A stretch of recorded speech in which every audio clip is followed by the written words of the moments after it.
Good morning. Today I am going to present my project. My name is Laura Itzel Juarez, and I am going to share with you what happened in my work with this project. The name's project is Development of Skills through the Comparison of Celebrations between Mexico and USA. Okay, so I am going to start with this. So an overview about my job is that I work with a group that is level pre-intermediate 2. According to the school put or set people in the group according to an exam that they apply. My group is about 28 students between 18 and 30 years old. And it is, most of my students are students from high school to university, and they studied in several schools. They are not like in the same school all the time. So next, the skills that I would consider to this lesson plan was reading, writing, listening, and speaking. And the main grammar structure that I was working with my group was double-edged questions.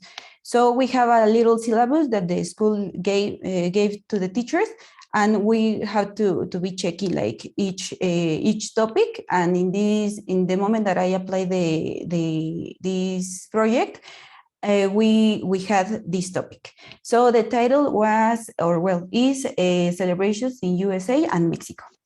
So, I'm going to start with saying a little bit about the activities that we had. The first part that was about reading. So I gave them a little bit about Children's Day. I started my activities in that specific day. Here it was on April 30. So it was Children's Day here in Mexico, and I decided to start on this way to have like all the contextual part. And they had to read the information that I gave them. I gave them that exercise, and they had to put together the facts that I gave them with the questions, and they had to. It was a kind of game. So all the activities were worked in teams. So they were socializing all the time, and they were talking with the team. And then they had, in this activity, they had to find several facts about Mexican Children's Day. So they had to use their previous knowledge to share their ideas with this activity.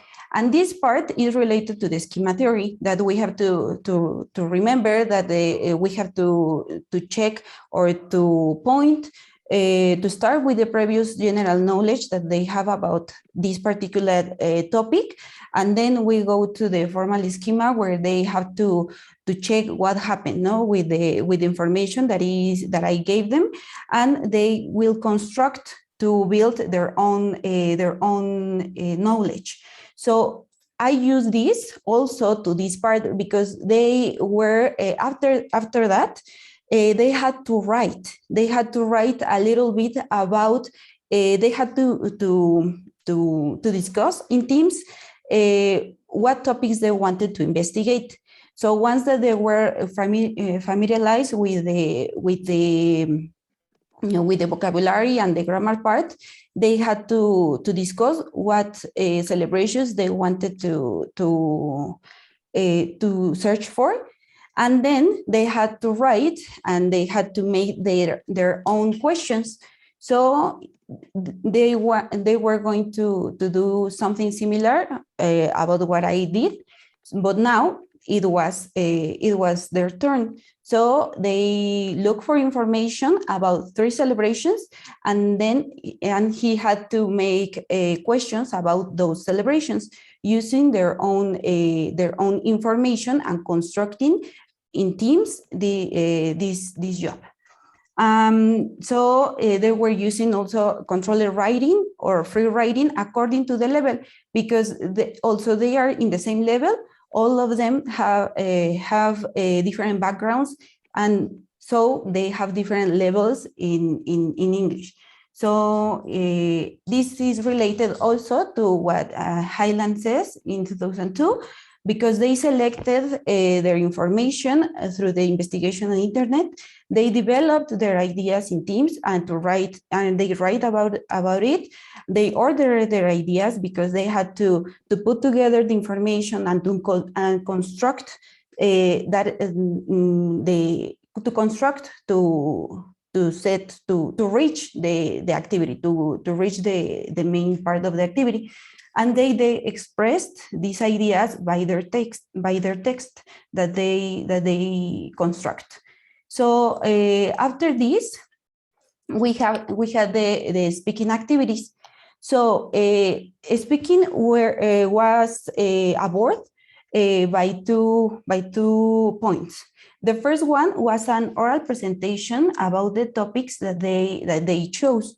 So they had to make a mental map to order their ideas and to have like a guide to express what they investigate.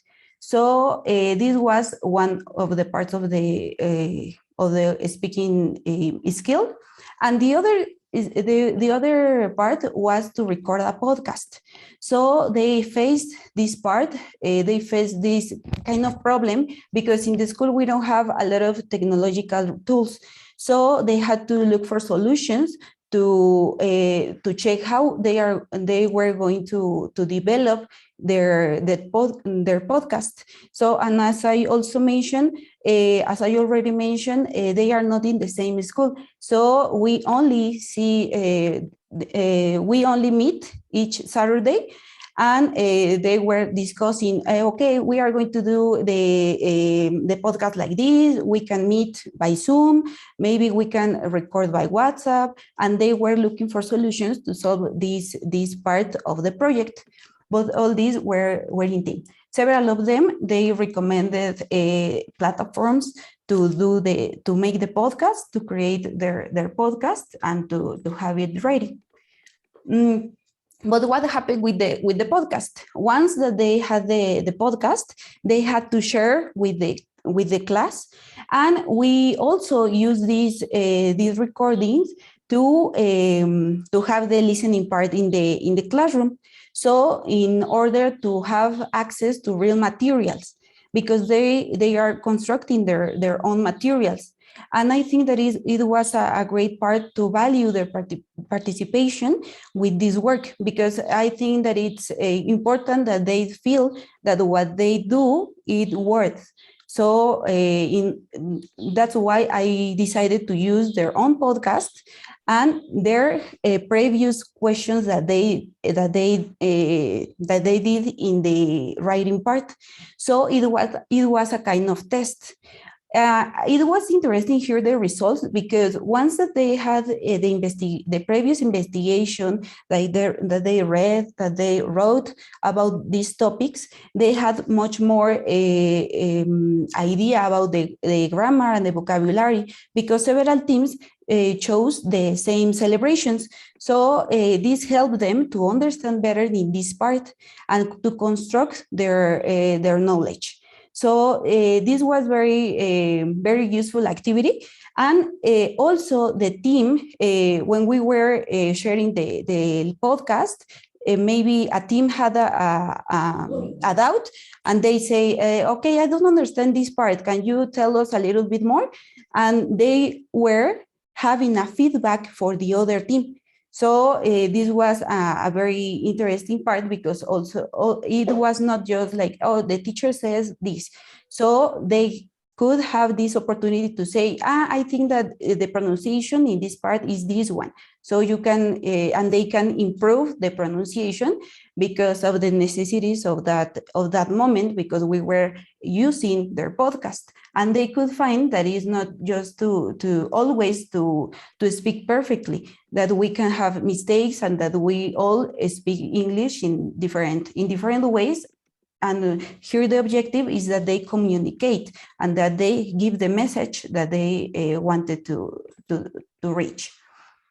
So this is related to the listening processes, about the perception, because they were used to the sounds, because they already recorded their own podcast. They decode this part. They were understanding the message by several sentences, because maybe they were not understanding the whole podcast, but they were choosing several parts that they could listen. And then maybe they were making guesses about the what was next, because they had the previous knowledge about the celebrations that they already investigate. So about the assessment, we have I had an informal assessment, as Brown mentioned, in 2007. I always go around to the teams, and I am asking, what are you doing? How do you feel? Okay, I suggest to the team maybe where to look for. What do they have to look for in a specific way? Because one thing that I remember a lot is that they were looking for the celebrations in Spanish, and I told you, okay, but now you are going to translate information. What do you think that is better that you do from this moment? So they say like, okay, so look for the information on English, already in English, because we are going to find it on that way. So I try always to questioning their work and make them reflect about what they are doing. And also a formal assessment with these rubrics that you have here in the screen. It was about the team's evaluation in the oral presentation, and we had the podcast evaluation about these criteria. Here during the project, we had several challenges. And the first part is the lack of technology and resources at the school. As I already told you, it was a little bit problematic part, because they had like, oh, teacher, but how are we going to do this, and where and when? So they were looking for the solutions to solve this part, and they reach and they solve them. Also, the students' confidence, because during the oral presentations, as I told you, with the different levels that they have, so some of them were reading in the presentation, and they needed to focus, and I had to motivate it. I had to motivate their participation, like say, okay, but try to do not read it, or just if you only remember words, say the words. So I try to motivate that part, because it is a kind of challenging this aspect. Another was the students' absence, because in that moment the university had several activities, and the students were in some classes, and they weren't in others. So this affects a little bit the project.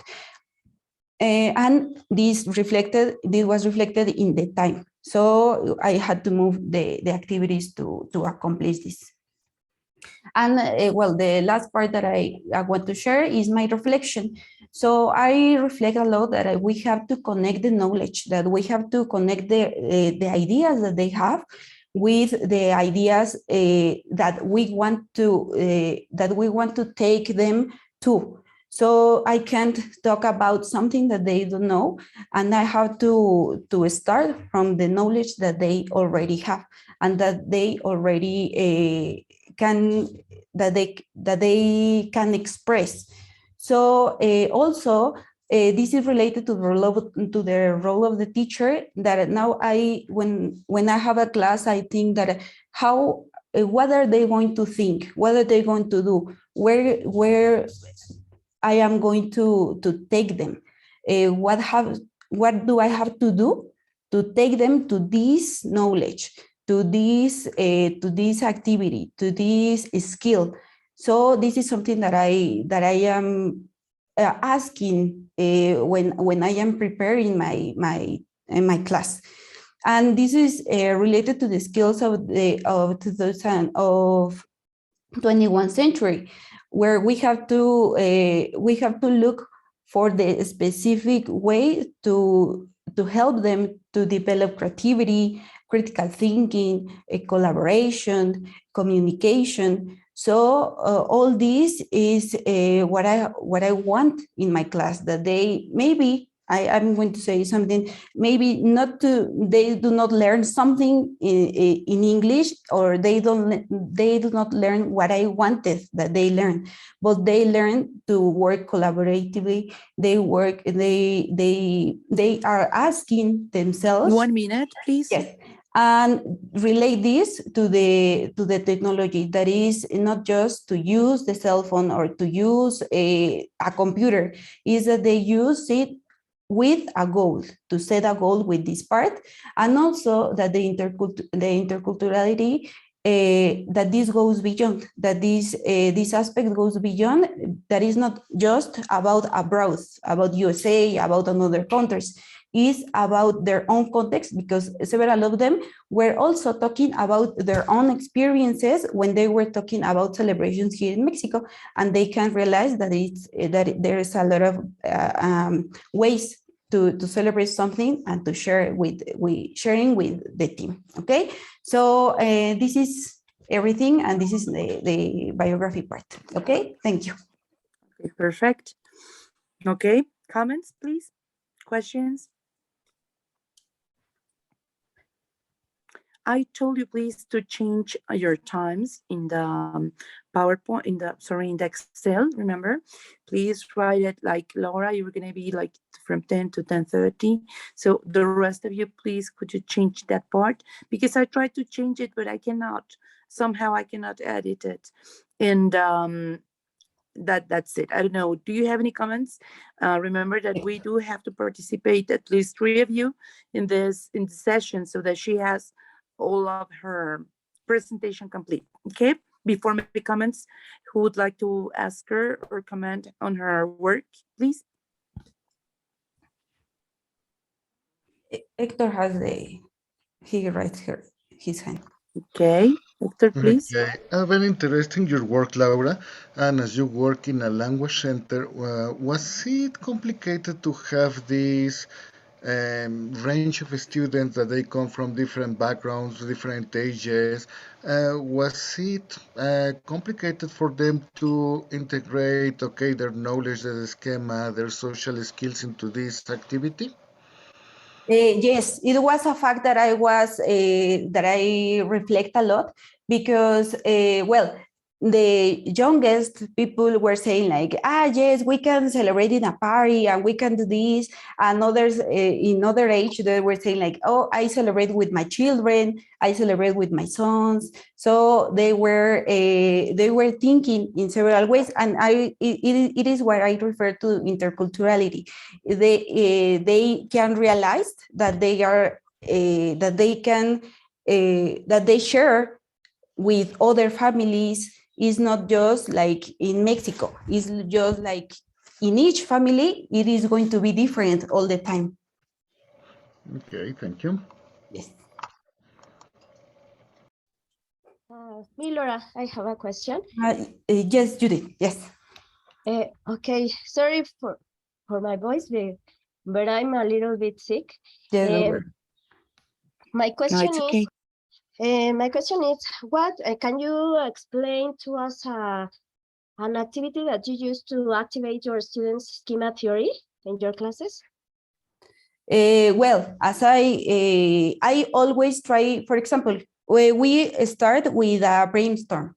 Okay, so we can say that day was a Children's Day, and we put on the center of the whiteboard. Okay, so how do you celebrate? With candies. How do you celebrate? With my family in McDonald's. So all they were like activating their ideas about that specific topic, because everyone has an experience about that that day. So they could say, okay, so candies. So it was also to say that they were that they could just express words. It was not necessary to say like a whole sentence. So they just could say like candies, food, party, children. So they could activate their previous knowledge by this way. Okay, thank you. Yes, thank you. Okay, anyone else, please? I think it's it's Thank you, Thank you. Laura. I have a question related to the use of authentic material. How were you able to handle like this dichotomy between what your school asks you to cover and the use of authentic material in your classes?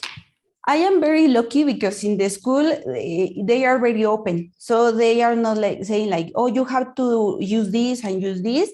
So the principal told us that we decide in our classroom what we work. They give us the topics and we have to cover those topics and we have to look for the resources. So it was a very very lucky way because I know that not in all the schools teachers are allowed to do this. So I could develop my materials, and that's why I decided to use their materials that they designed with the listening part, because they can. I think that this was my favorite part of the project, because they could listen themselves and they could say, okay, she talks like this, because several times in the same class they are not talking or they are just saying words. But in this way, they could listen to themselves and to their classmates. Thank you, Etzai. Thank you. Okay, thank you for your questions. Laura, very nice presentation. I really like that part where you presented all these limitations of your study. It was very good because you focus on these parts that were like causing a little bit of challenge, you know? And apart from that, I think it was very good. I think that you needed to express more directly in your slides how the theory relates to your practice at every moment. So that is something that I told you, like, I hope that the rest of the classmates can do that. And apart from that, there were some words. You were saying mental maps. We don't say that, we say mind maps. Okay. Okay. Yes. And also another one, candies. Remember that is difficult word, because normally to talk about candy, we don't say candies, we say candy. No, that's like a plural form. And apart from that, I would like to ask you, did you make a specific diagram for explaining how the theory relates with all of your activities?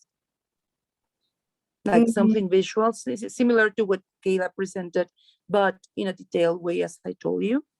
No, Michelle, I didn't develop any like a specific map to relate the theory. I just what I presented. Remember, I didn't see that you uploaded. I have this question because, again, I don't want to be like wondering things, you know? And this goes for Exael, Judith, Hector, Laura, Angelica, Pedro, and everyone. I saw that you did not upload your project in one of the links. Why is that? Remember that you have two. Remember that you have the final project that you are supposed to be uploading. No, for this presentation, it should be there so that I can make the comments. Otherwise, I cannot make the comments. And the other one is the final version. I don't know if this makes sense, because I thought that you could see it on the platform. So I'm asking you if you cannot, because you are supposed to be uploading your final project already. So what happens is this, as they told me, no, things keep on changing. You just close the recording if you can, please, so that we can talk about this. Okay. Laura? Yes. Okay, I'm going to finish the recording. Yes.